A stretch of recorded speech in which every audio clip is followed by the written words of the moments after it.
কোথায় গেছিলি? কেন বাজারে? এত রাত অব্দি বাজারে কি হচ্ছিলি? বাজারে নাকি এক জায়গায় ভালো খাবার হয়, তাই সেলিম ভাই খেতে লেগেছিল। আমি যে তোর লেগে এখানে খাবার নিয়ে বসে আছি আর তুই বাইরে খেয়ে বেড়াচ্ছিস। চাচা কি নাই ভাবে? তুই তো যেতে বললি ওর সাথে, না বললে আমি যেতাম নাকি? আর আমি তেমন ভাবে বলিনি। আচ্ছা, সেলিম ভাইয়ের অনেক টাকা তাই না? হ্যাঁ, হঠাৎ এই প্রশ্ন কেন?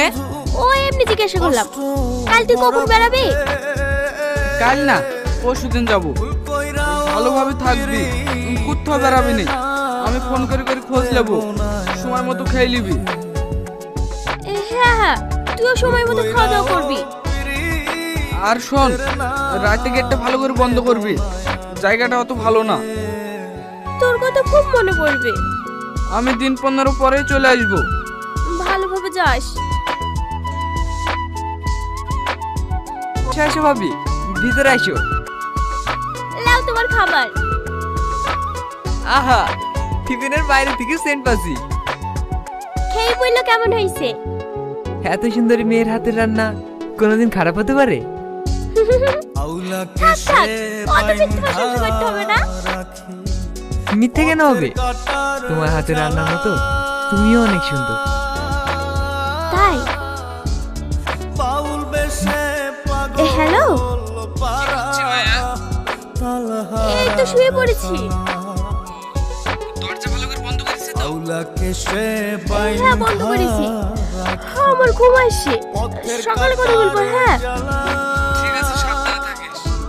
থাকো সেলিম, আমি এখন আসি। ভাবি, কি হলো? তোমার জন্য একটা জিনিস এনেছি। এটা তো সোনার। হ্যাঁ, তোমার জন্য পছন্দ করে এনেছি। কিন্তু এটা তো অনেক দামি। তোমার থেকে বেশি না। সেলিম, সরি সরি, আসলে তোমাকে অনেক ভালো লাগে তো তাই বলে ফেললাম। আমাকে তোমার এতই ভালো লাগে? খারাপ লাগলে সরি ভাবি। চলো তোমাকে এগিয়ে দিয়ে আসছি। থাক, আর যেতে হবে না। মানে?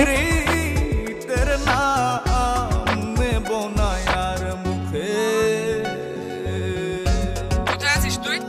আরে তালা মারা কেন? আমি এই তো বাড়ি নিতে এসছি। ঠিক আছে, তাড়াতাড়ি আয়। কি বলছে? রোহন বাড়ি চলে এসছে, আমাকে যেতে হবে। এত সকালবেলায় তো উঠিসনি, আজ হঠাৎ কি হলো? তাড়াতাড়ি ঘুম ভেঙে গিয়েছে। তুই যে 15 দিন বাদ দিয়ে আসবো বললি। আজ এসে বলি তোর খারাপ লাগছে নাকি? তোর কি হয়েছে বলতো? সেদিন ওর বাবা বকলি, আবার আজ উল্টো পাল্টা কথা বলছিস। তুই কি আমাকে সন্দেহ করছিস? আমি তো সেইভাবে কিছু বলিনি, তুই ফালতু রাখছিস কেন?